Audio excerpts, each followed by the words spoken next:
Hi there, I'm Bevan Thompson and welcome to the Wellbeing Whizz Omnicast. What is an Omnicast? Well, an Omnicast is a video podcast. It's also an audio podcast. It's also a blog on my website. It's many, many things. It's more than just a podcast, basically. And I'm the Wellbeing Whizz. I'm an anxiety coach who helps people manage their anxiety and start to live a better life. Now, what qualifies me for this, you're asking? Well, I used to suffer very badly from anxiety myself around maybe 10 years ago. I had all the symptoms you could think of, the sort of sweaty palms, the dizzy head, the random thoughts, racing thoughts. It turned to depression. It was essentially a living nightmare. And I spent a long time with doctors going through things like hypnotherapy. I tried tablets. I tried a lot of the different solutions. And I found the only thing that helped me was starting to go back to the start, work out how my thoughts worked, work out how they were creating my emotions, how I was creating this anxiety. And what I did, I created a framework and kind of cured myself. That led on to me thinking, hang on a minute, other people should benefit from this, and the Wellbeing Whizz was born. I set up as a coach, helping people manage their anxiety and helping them live a better life, as I say. The Omnicast every week is about sharing tips about this, interviewing other people about their anxiety, me talking about ways to understand anxiety and how to cure it, and essentially just a place where you can learn more about anxiety itself and sort of sharing a lot of people's experience with it. Welcome to the Wellbeing Whizz Omnicast, episode 33, and have I got an amazing guest for you today. Her name is Sara Jane Mirza. She is a life coach, she's a mentor, and she runs one of my favourite podcasts called Breaking the Stigma. Hi, Sara Jane, how are you? Hi, oh my God, Bevan, I'm so excited to be on here with you today. I'm great, how are you? I'm good, I'm excited to finally have you on here. It's been a long time in the making, but finally, I've snared you, I've captured you. You've got me now. You got me in your grasp, and I'm here. Oh, it's going to be so good. Your podcast, one that I listen to quite frequently, so I'm really looking forward to you sharing some of your stuff with my listeners as well and my watchers, because we're on YouTube as well. But yeah, tell everyone a little bit about yourself. What do you do? Right, as you said, I'm Sara, and I'm a mentor for people who feel kind of stuck in their lives. This started for me probably quite some time ago when I was really stuck in a job and I was in a rut where I didn't know what I wanted to do. So I thought, what can I do? So I decided I was going to help other people find what they want to do, which helped me find what I want to do, which is help other people. The circle of life, helping people find what they want to do, helped you find what you want to do. Like it. Yeah, and that's what my deepest passion is. I love helping people. And my podcast also kind of has helped other people with their mindsets and, you know, kind of get them on the direction that they actually want to go in. So that is my biggest thing and achievement so far. I'm actually huge on health and wellness, massive advocate, have been for a long time, since a young child. Stems back to my Nans days when she used to take me to keep fit. And we used to like go together, and it just stems back from that. Absolutely love spirituality. It's huge for me. We'll get on to, I'm sure we'll get onto that because we'll get excited. I do get excited about all these kind of things, so that's good. Yeah. And you know, obviously, you know what the podcast's about. You know what I do. I'm an anxiety coach, as you know. What does the word anxiety mean to you, Guru Saz? What does it mean to you? Okay, so for me, it's been a difficult journey for me with my anxiety. So I talk heavily about it on my podcast. And for me, it almost feels uncomfortable at times when you do have anxiety. And I do become a nervous person when I want to express myself when it comes to my anxiety. And at times I've felt tired and frustrated because of my anxiety. So those are the main things that it makes me feel when I do have anxiety. So it's been a long journey, but we're on a good path right now. All right, cool. So you've kind of tamed the anxiety monster, as I put it. You've got it under control now. You certainly don't look an anxious person or act like one, but usually, and I'll say this for everyone who comes on here, it's usually the more loud, open, heart-led, emotional, empathetic kind of individuals who suffer worst from their anxiety. It's almost like we want to be liked. We want to be able to make people happy. We want to think that people think well of us, and that's what really starts us off, I think. Yeah, well, for me, because I am an empath and because I am a person that is heart-led, I think that is where it all comes from. All these energies that I get from other people and helping other people, that's when my anxiety comes out the most. So I do have to have what we call control of it so that I can help other people. That's it. Well, they always say, I always say on this podcast, it's ridiculous. I think someone else said it. I don't think my friend Phil actually said it originally. But I say, oh, my friend Phil said, when you're on an aeroplane, that mask comes down, they tell you to put yours on first before you can help other people. And so if you're not controlling yours, how can you help others? That's totally right. Yeah. And I'm sure you'll now tell me who actually said it, not my friend Phil. I'm sure your friend Phil was the person that said it, right? Phil gets a mention every week. He's like a sort of resident guru, even though he's a master teacher. But anyway, can you tell me about a time when you've particularly suffered from anxiety and sort of how it affected you, what it kind of does to you?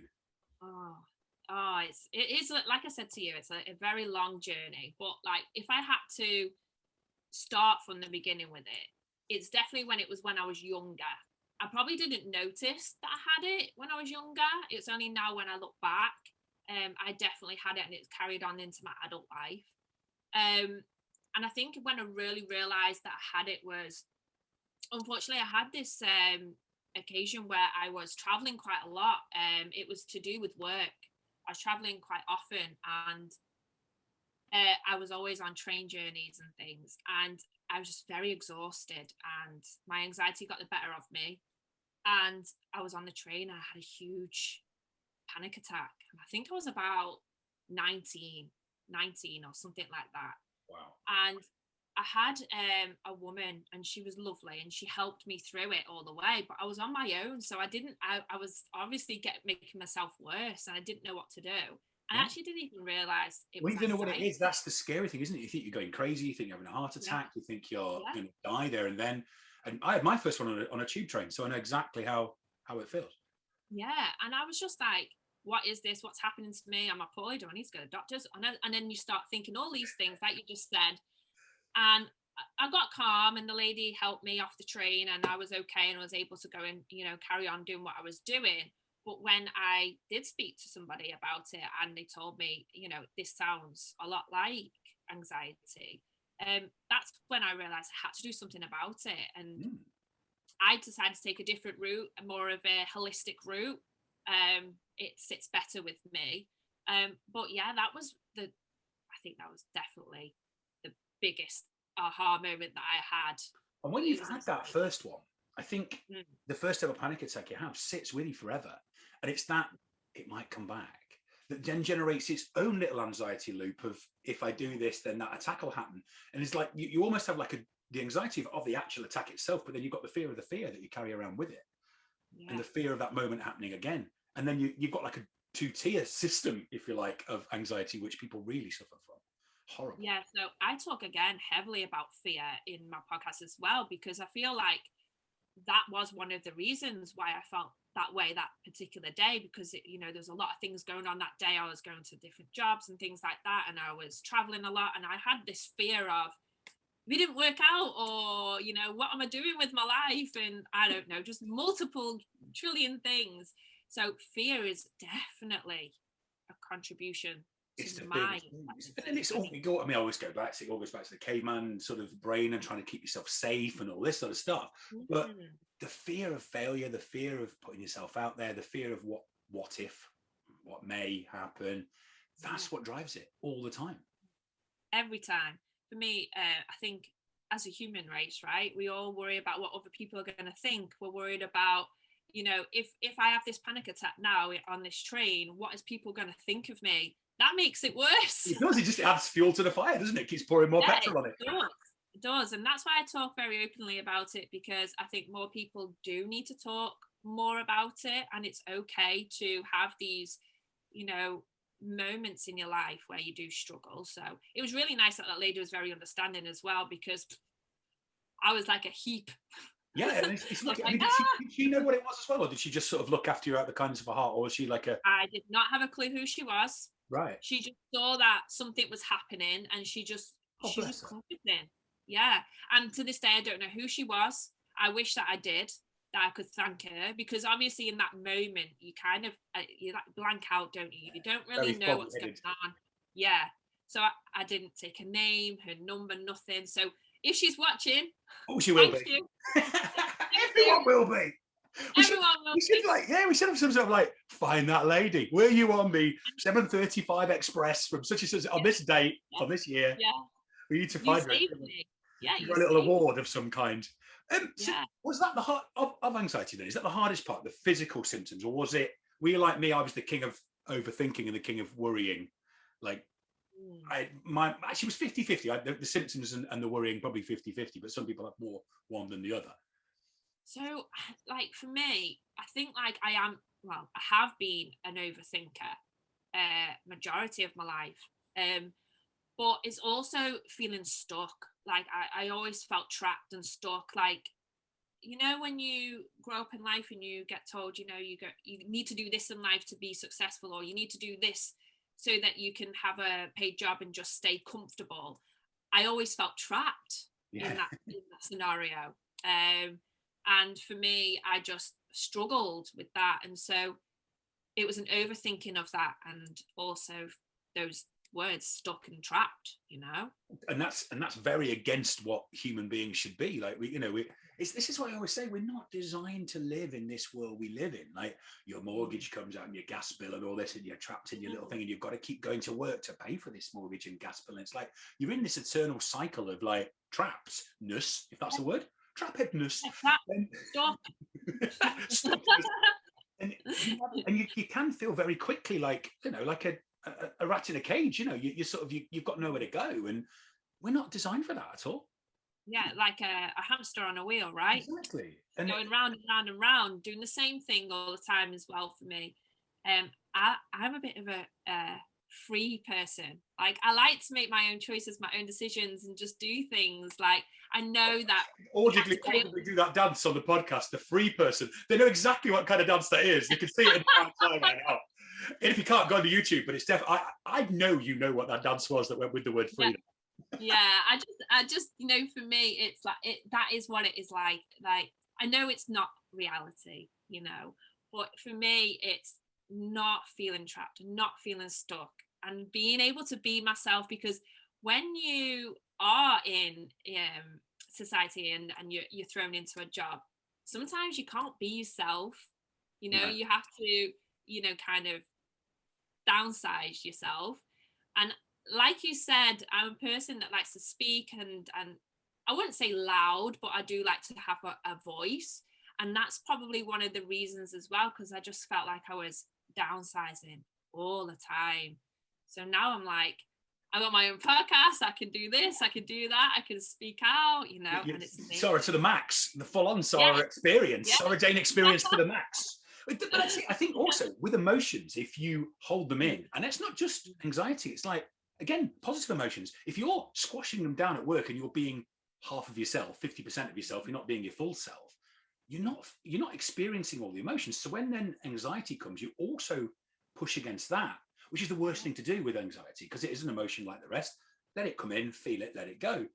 So if you're used to holding on to emotions, keeping them down, you're trapped, and you're just going, no, I need to be 50% of me, good and bad.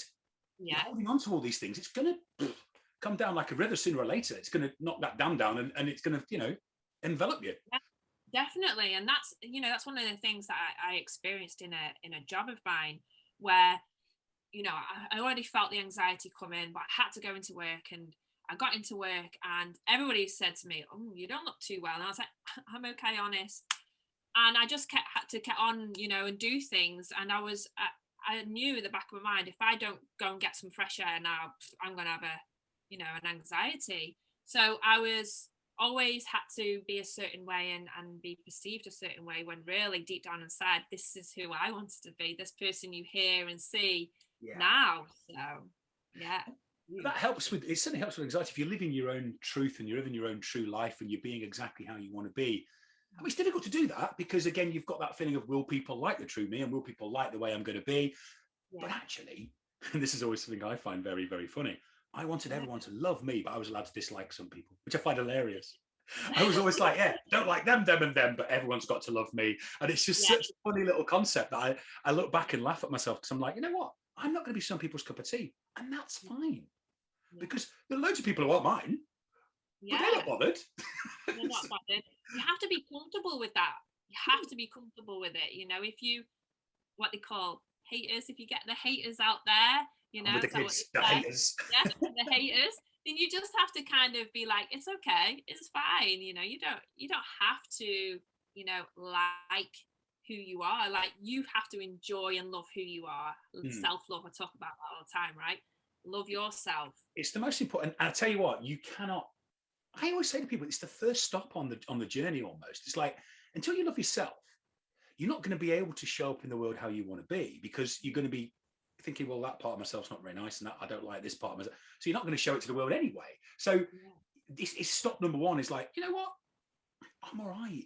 And that's why, even if you can get to that, I'm okay. You know, rather than hating on yourself, it's much better. I always talk about neutral positions with clients, and like, you know, I get people come to me for weight loss and things like that, and they say, oh, you know, I hate my body, and I can't get them to go, I hate my body, to I'm a supermodel. It's not, the jump's too big. But if you can go from I hate my body to I have a body, which is a fact you can live with and fairly neutral, you're not hurting yourself anymore, and you can show up in the world living a fact, you know, rather than living a hating yourself. It's a completely different feeling. Yeah, 100%. I think that's so important. Like, I always say to people in my community that it's so important to just love who you are and embrace who you are and just go for it. Don't worry about all these, what I call them, all these bobs. Sorry if there's a bob listening. Bob, they're the worst, the bobs.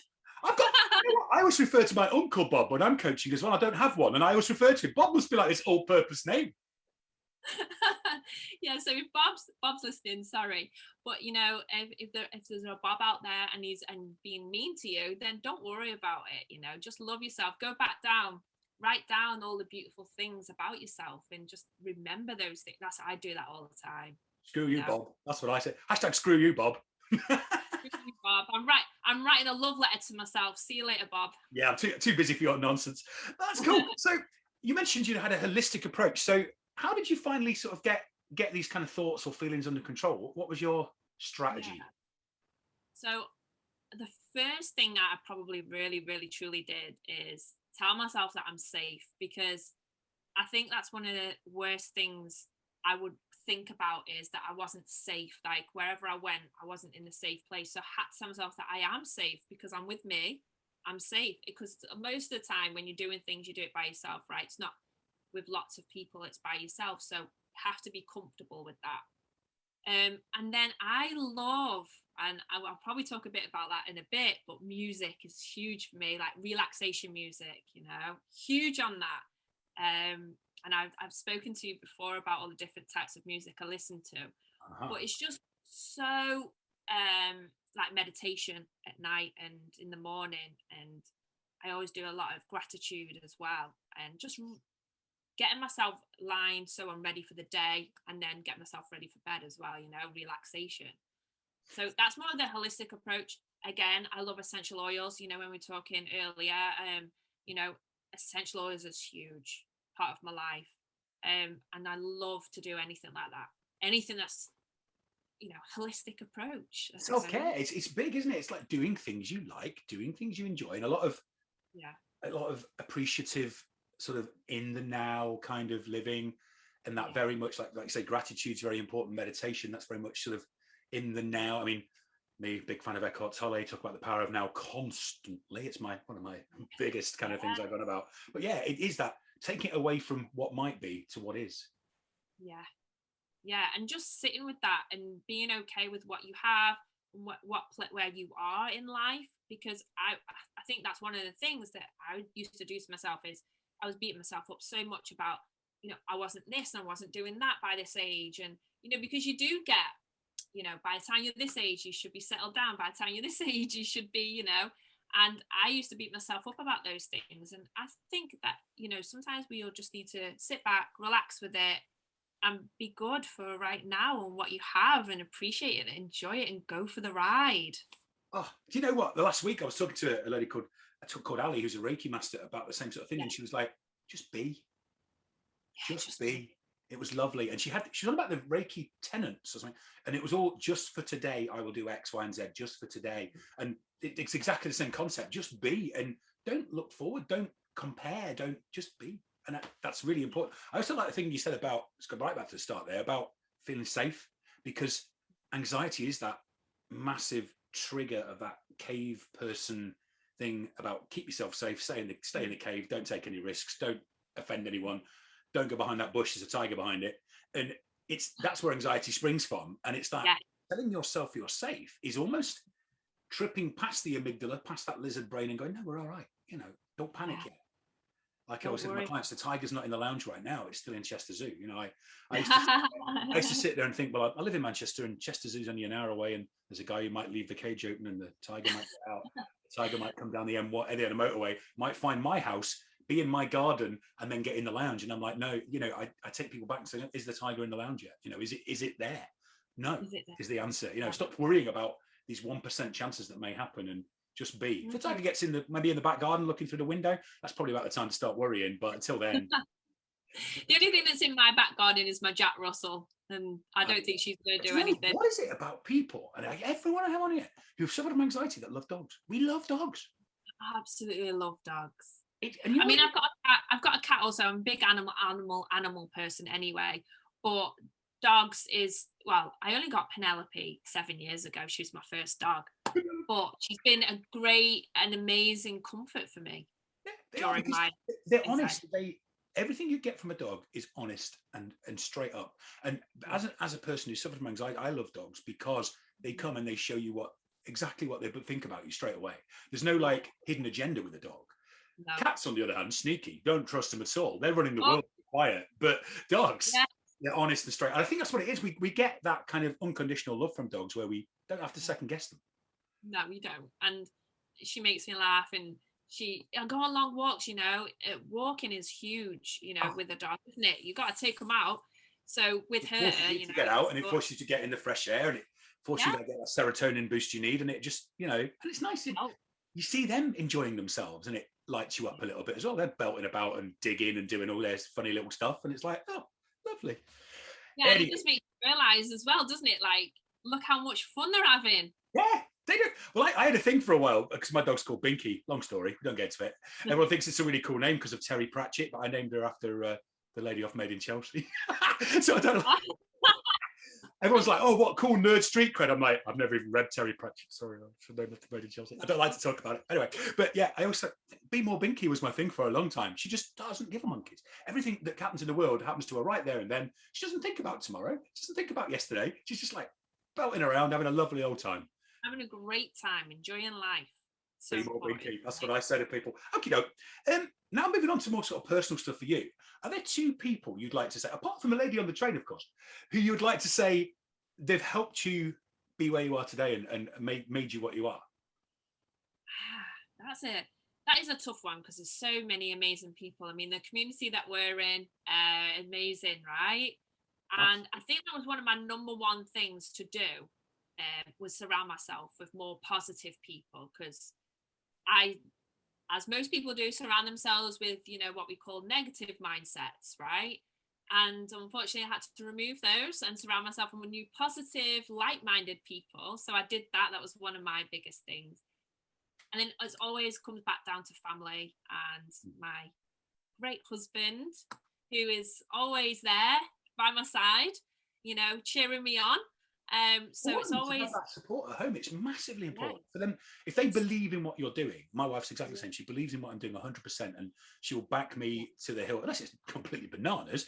And then she'll still probably back me anyway. But it's like that. Yeah, if you've got that, you can take on the world, can't you? You feel like so strong with it. It's amazing, really. Strong. You feel like Superwoman, right? Because you've got this family behind you, and then you've got all these positive, like-minded people by you, and then you've got the family in front of you, and you're like, oh, this is exactly what I need, this is where I want to be, and then I do feel safe.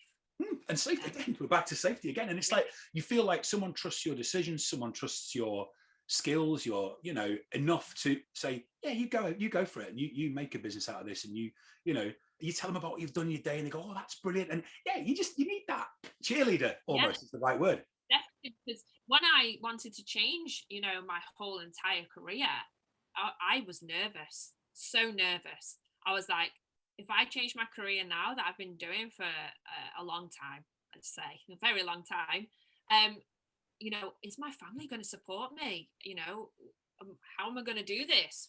What do I need to do? So obviously, when I told my family I was changing my career, at first they were like, "Are you sure this is what you want to do?" Obviously, they have to say, "Make sure it's what you want to do." Absolutely. They'd be remiss if they didn't. Yeah, yeah, definitely. And then obviously, my family were like, once I told them what I wanted to do, they were like, "Love it, do it. It's so you. It's definitely you. Do it. You're getting older. You need to do something." But it's that. Are you sure it's what you want to do? Again, this is what I say to people: circumstances. You could take that in your mind and go, "Oh my God, they're doubting me. They're saying, are you sure that's what you do?" They're thinking, "Am I not capable of doing this?" But instead, you saw it in the right way and went, they're being careful. They're looking after me. They're making sure I'm 100% behind it. And then they'll support me all the way. But that's where some people may not go down that route. They might go, "Oh, they're asking me, I'm sure." That means they don't think I can do it. And then they don't live their dream. They don't live their truth and don't do what they're supposed to be doing. Yeah, I mean, I could have definitely done that. I could have easily gone, you know what, my family doubt me. I just stick to what I know. And it's just easier that way. But they didn't, they just wanted to make sure that my decision was correct. And I'm so happy that they did, because look where we are. Yes, we're chatting on over internet. Oh, brilliant. Okay. I'm a big reader of books. I've mentioned Eckhart Tolle already, which is one of my favourite books, Power of Now. Is there one book you could suggest to people who are listening and watching that they should read immediately, without fail? Oh, definitely. So I'm always into personal development, huge person on personal development. And I've just discovered a book actually called The Inside Track by Peter Sage. And it's about, I talk about it heavily on my podcast as well anyway. But it's all about conquering adversity. And, he shows about techniques and insights on, how to face all your problems in life, and how to kind of, really what I talk on my podcast is how to, find your direction. But it's an interesting book because it's a different perspective. What's that word? A different view. Maybe I should stick with that perspective. Word. Perspective. Perspection. You were so close. I prefer perspection. Perspection. A different view on life as well, and I'm really, really enjoying it, and it's super different to what I normally read. Normally, I read kind of, I would say, kind of girly books like Get Rich Lucky. Yeah. I don't know if you've ever heard of that one before. Yeah. I've heard of that one. I'm big into Noel Hibbert's book. I quite like Sarah Knight. Her books are brilliant.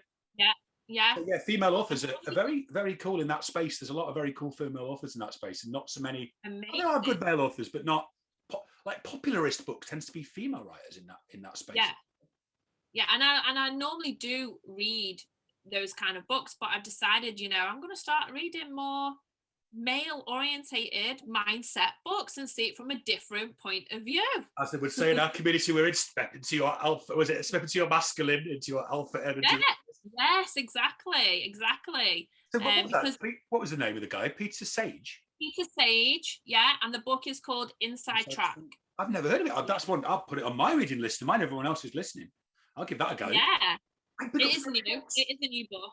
It is a new book, so yeah, it's really good. I'll get on that one. Really. Okay. Yeah. Along with reading, is there anything you do every day, either mental or physical, that you would say, yes, do this? I do this every day. Yeah, so when we talked about music earlier, and I think I've spoken quite heavily with you before about listening to binaural beats. Oh yes. Huge on that. Whether I'm doing it, in the morning, or whether I'm, working from home, have it in the background, or if I'm, having anxiety days, if I'm out and about and I know that I'm traveling, I will listen to it whilst I'm traveling as well. So because there's like a certain frequency for certain things, aren't there? Because you were the one who introduced me to it. I had never heard of it before, and I have no idea how you pronounce. It's like binaural or binaural. It's pronounced really weird, isn't it? And it's like one's at a different frequency, like 44.1 hertz or whatever, and then that's for like to calm you down, or like another. Amazing. Different tones, so it's different tones of music, And depending on what kind of mood you are, you can find all different ones on on like YouTube and things like that. And it just helps you get into more of a calmer state of mind, and it really helps with the subconscious mind as well. And it all, you absorb information better as well. So if I'm having one of those days where I'm like, like there's so much going on, I'll just stick that on, and then all of a sudden I feel clear, relaxed, and I'm ready to do what I need to do. I was actually on holiday when you messaged me about it, and I spent the rest of that holiday just listening to it, sat around. It was lovely. So, But it does help. It does help. It's incredible. It must, like I say, the frequency thing. It's very obvious if you think about it. We all operate, vibrationally and all that kind of stuff. Yeah. It's so obvious. I can't believe no one's really thought of it before. But it's amazing. You can, it's really good. It helps you stay calm state of mind. It's just amazing. It's a better way to relax yourself as well. Definitely. I would definitely say I've become an advocate. I've thoroughly enjoyed it. I would say everyone who's listening should give it a go. But it's kind of spelled Binaural, is it? Like binaural? Yeah, I mean, I probably say it really like common. Binaural. Yeah, that's exactly how it's spelled. I have no idea how it's pronounced, but yeah, if you type that in, I typed it to Spotify, and there were like album upon album upon album of it, and it was pretty cool. So and like I say on YouTube, it tells you what it's for as well. Like, if you're feeling anxious, whack this on, or if you're feeling like you need to get excited, like there's ones that can raise your vibration, and it's very cool. Anyway, now we get to my favorite part of the podcast, where I get a little bit, because I always think that anxiety, my podcast can be a little bit heavy at the start. It's like, tell me all about how anxious you are and all that. So I have like a dessert section that's at the end that's like cheerful and happy and silly. So what's your favorite word and your least favorite word? Okay, my favorite word right now in this moment is magical. I seem to be saying that a lot lately. Like, I hope you have a magical day. And I'm like, did I just say that? So it's become a frequent word that I've used quite a lot lately. So it must just be my favorite word right now. It must be what's driving it at the minute. That's cool. Yeah. And my least favorite word is loo, like toilet. Oh, right, I think go to the loo. Go right. Going to the loo. I don't know why. I just think it's an odd word, like going to the loo. This is why it's my favorite part of the podcast, because you find out so much about people. You're like, loo. It's funny that word should like really irk you. I'm like, doesn't really. Like some words don't affect people at all. Other people are like, oh my God, that word drives me crazy. Yeah, no, it's just like one of those, it doesn't affect me, but I just think it's such a strange word to say, isn't it? Like, I'm going to the loo. Loo. It's like, I'm just going to pop to the, people pop to the loo, don't they? They pop to the loo. Pop to the loo. Yeah. Just say you go into the toilet. It makes that nursery rhyme skip to the loo quite interesting. Yeah, it does. Anyway. I love that. Moist has made an appearance quite a lot. That's been a very popular, unpopular word. It is a word. That is a word. That is a strange word, isn't it? It's moist. A horrible word, isn't it? It's not my least. It's definitely my least favourite. But anyway, yeah, definitely. I've nicked this next bit, because I love it. I've never listened to Radio 1 because I'm old. I listen to Radio 2 and probably TalkSport and then Spotify most of the time. And Greg James on Radio 1 had this unpopular opinion section, which I thought was amazing. And I loved it. Yeah. And I sat there thinking, what's my unpopular opinion? And mine is that I hate Disney singing. Like, the singing in Disney movies drives me up the wall. And I don't like Bryan Adams at all. No.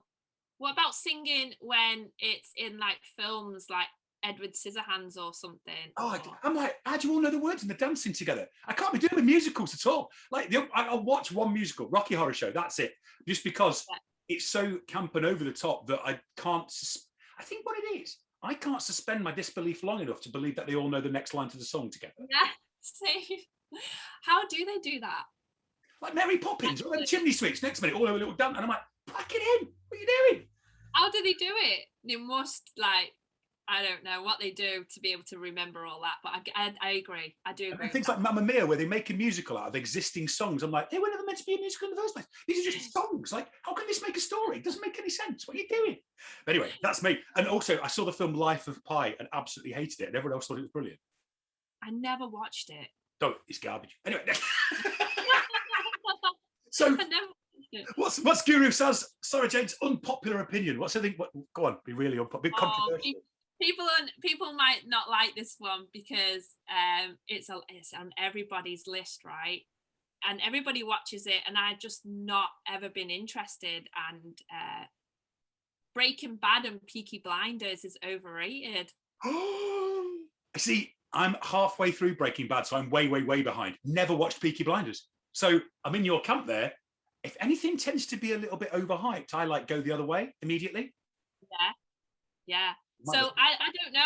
I just can't get into either of them. And they were actually not far away filming from where I live. Yeah, they were. Peaky Blinders.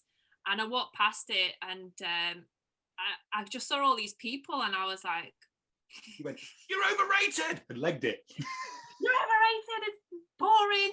It's all about centre partings and funny hats, and then legged away. It's like Game of Thrones. We watched it 10 years after it finished or something, or after it started, because I was like, and to be fair, I loved it, and I thought it was great, and we got obsessed with it. But it was like, yeah, if anything's really super popular, I skirt away from it until I'm ready. Maybe it'll be ready one day. I think it's just because it's not merely something that I would sit and watch, maybe. So that'll cause great consternation. That people will be like, actually, I'm enjoying Breaking Bad at the moment. Like I say, I've left it long enough now that, you know, if someone spoils it for me, it's my own stupid fault, isn't it? Really, and 10 years. Okay, you might know I'm a little bit obsessed with time travel. Me, I like to try and change people's past by helping them time travel and helping them look. If you could borrow my time machine for 10 minutes and pop back and meet the 20-year-old self, who I was convinced was only a couple of years ago for you anyway, but there we go. If you could go we exposed that one. I know, we exposed that rumour. What piece of advice would you give to 20-year-old Sara Jane when she's just bobbing about?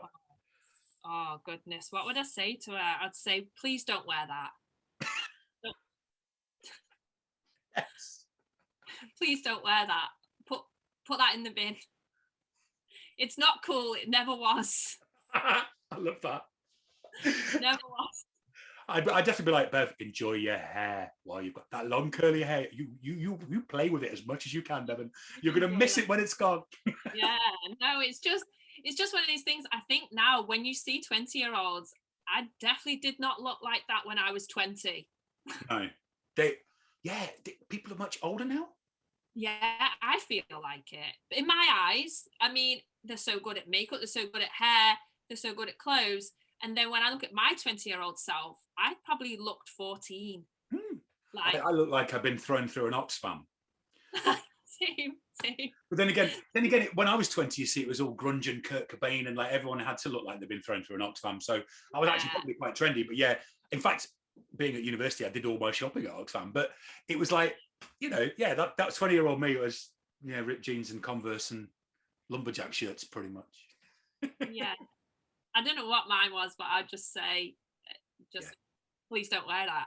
Please, for the love of God. Or if you are going to wear that, don't have your pictures taken so there's any evidence. Yeah, there's so much evidence on my Facebook that I cannot get rid of. It's because other people tag you. Like, you can get rid of the pictures and go like, oh, I hide that one away. And then go, yeah. And you're like, oh, balls. There's me with a big basin haircut and sticking out teeth and all sorts of things. Cool. Here's my next question. I like this. What's the one question you would have liked me to ask you that I haven't asked you? Oh, you know what? I actually don't really know what question to say, because you've done really, really amazingly well at asking the questions. You. Oh, you're so nice, aren't I?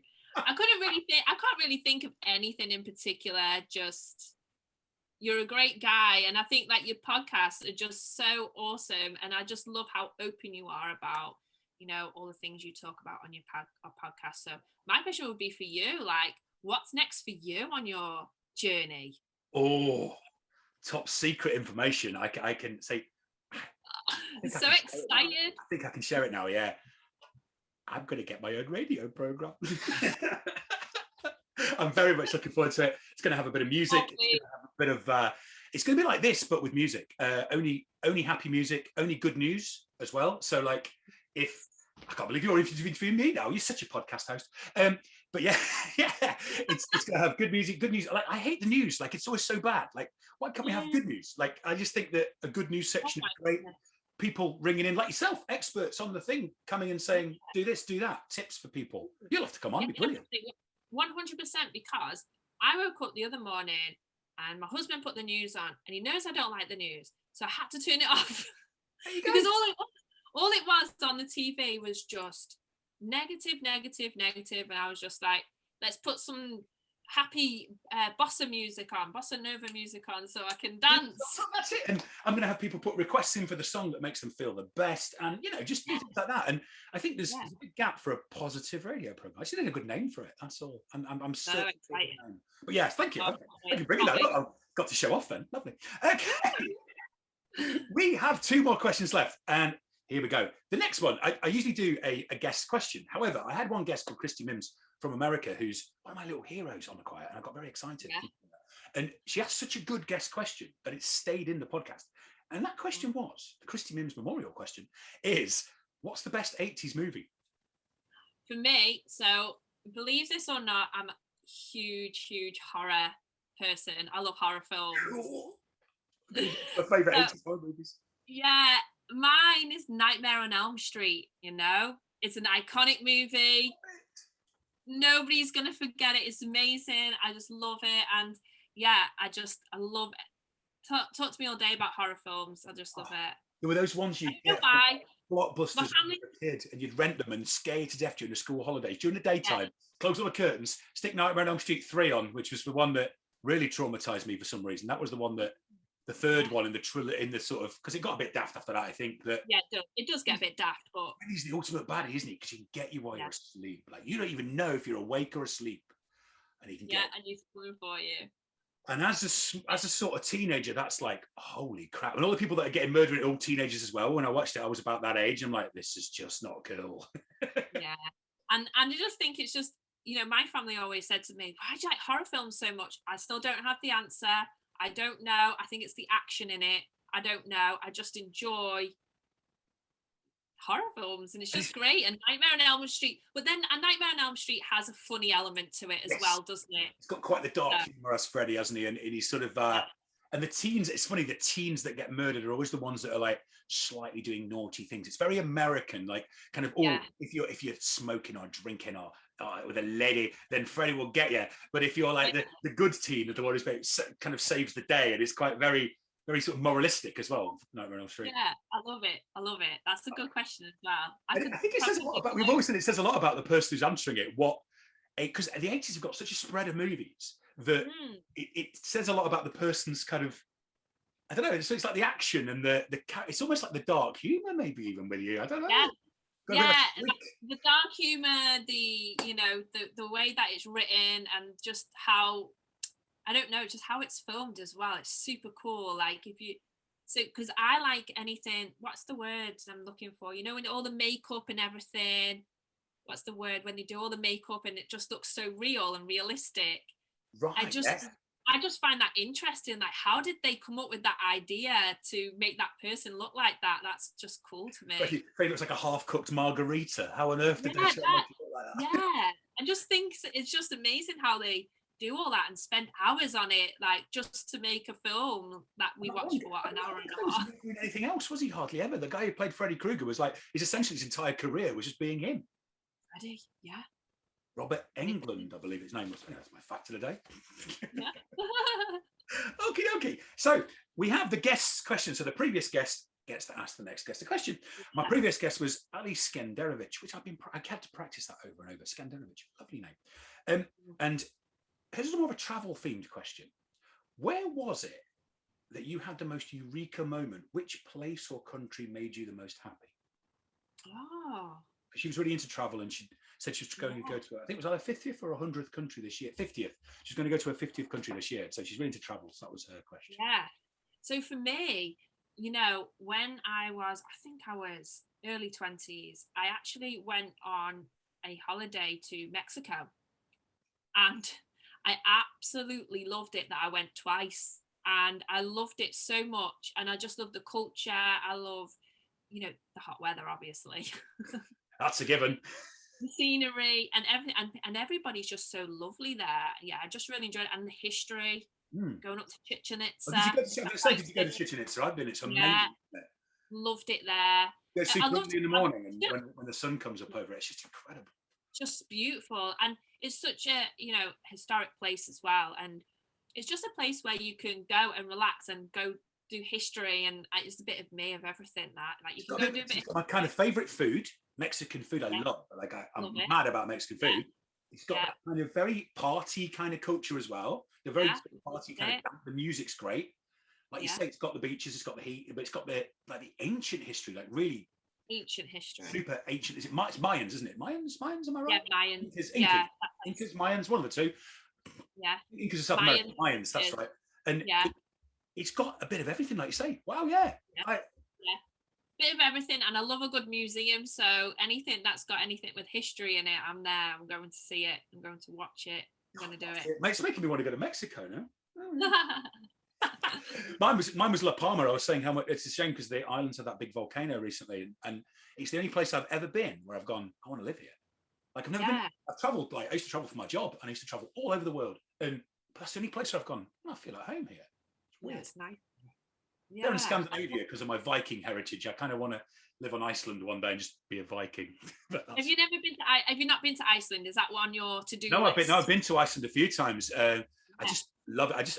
I feel a very big pull towards Scandinavian countries, but that's guys I've been told all my spirit guides and ancestors are Vikings, so must be why. And my surname's Thompson, which I guess is a very Scandinavian name anyway, so I must be like from there. Anywho, what's your devilishly fiendish question for my next guest then? I wouldn't say it's anything too crazy, but because I see everybody as a superhero. And if you could be a superhero, what superpower would you have? Love it. Oh, wow. I think about that. What would you have? Tell me what you would have first, and then I'll try to think of mine. I'm really torn, but I think that I'd have to go with invisibility, Get away with all sorts. Yeah, get up to no good. Up to no good indeed. I've always wanted to fly. I think that would be pretty cool. Yeah.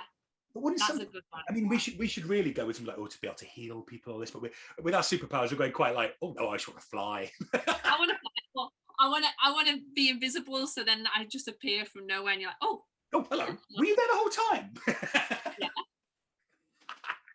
Push things off cupboards and scare people in the just because I'm a bit of a jokester, I love pranking people a little bit, not like a big pranker, but just a bit of a jokester. So I think that would be so funny to be able to do, like just appear from nowhere, like do the old tap people on the shoulder and move your routine. It'd be classic.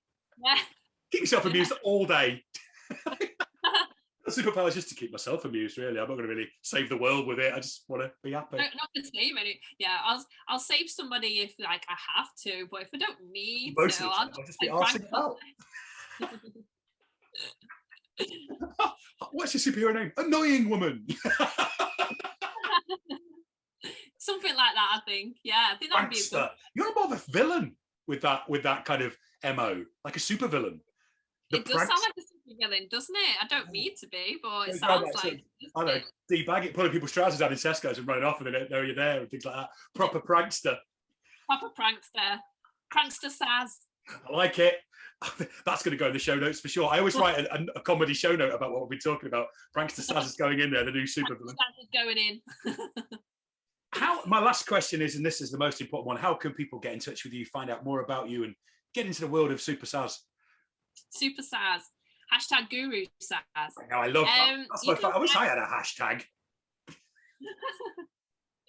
Yeah, so you can find me. My name is really, straightforward. Sara Jane Mirza. You can find me on Facebook. You can find me on Instagram. And you also can have a little listen to my podcast. Please do, because that is awesome. What's it called? Breaking the Stigma of All Things Life. I love it. It's so cool, and it really puts me in a kind of really good frame of mind when I'm out walking the dog and things like that. And this is me now bigging you up. I absolutely love it. The way you present things, it's very relaxed, very calm, but it's so empowering for people to just sit and listen to. And even little old me, as a good old listener, feels great in the morning. So it definitely get a Breaking the Stigma podcast. It's on Spotify, isn't it? It's on all good podcast things. Spotify, yeah, pretty much everywhere right now. Yeah, I get it through my Apple podcast. I'm on the Google one now. The Google one. It's on all. It's like I said about mine. It's all good podcast things, and some of the rubbish ones too. And well, that I've never even heard of. So it was all brand new to me. When I heard about all these other ones, I was like, oh, I'm available on there as well. Yeah, I didn't realize there was. Yeah, there's so many different ones. Like I just thought there was Apple Podcasts and Google and Spotify, but there's tons of places people get their podcasts from. So yeah, go and check that out. Breaking the Stigma is lovely. It's a good listen and so positive and so uplifting. And there's so many great topics you bring up. And yeah, I am so pleased we finally got in a room, i.e. we're not in a room, but we kind of are in a Zoom room together and had a chat because I just knew it would be fun. So thank you so much for coming along. I've really, really enjoyed it. Oh, I love being on here with you. It's been a long time coming. I'm super excited for you. Oh, you have to come on my radio program. It's going to happen. Oh my God, that would be amazing. How amazing would that be? Super Saz, Super Bevan on a radio station. Like a proper Justice League team up. It'd be awesome. The superheroes. You being invisible, messing with all the radio sliders, and me flying around in the background. I'm invisible. That works on YouTube, but not on podcasts, not on audio. But for the audio listeners, you went invisible. Yeah. Doesn't work for the podcast, does it? We need that kind of thing where it's, Sara Jane has gone invisible in the background. And then, honestly, thank you so much. We've had such a laugh, and please come back again. I've really, really enjoyed it. Really, really will love to come back, and I'm super excited, and I can't wait to, do more of these with you. We definitely will.